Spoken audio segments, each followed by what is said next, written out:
let's go to that. So you said you compared the utterances in October 18 tsaka November 23. Sabi mo, you found at least 3 or 4 disturbing statements. Tama ba? Now, ano ba yung 3 statements na ito?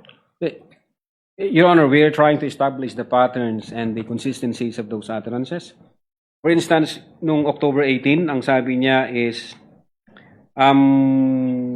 walang number 1 ang Pilipinas na to. Para sa akin, number 2 lamang ito.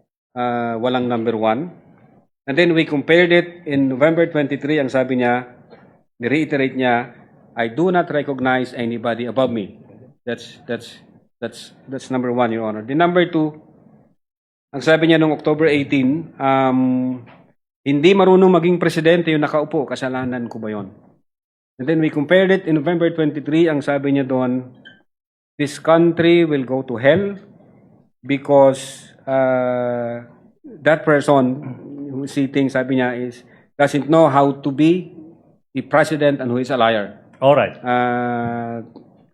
The number 3, ang sabi niya sa October 18, meron akong 5 impeachable offense na alam kay BBM pero papasabad dyan sa House. Siyempre hindi.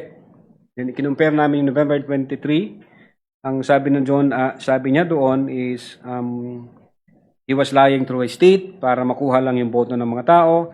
And then nagmura na siya, PI ka, BBM, Lisa Marcos, and Martin Romualdez, Your Honor. What do you mean by PI? Putang ina, sir. Okay.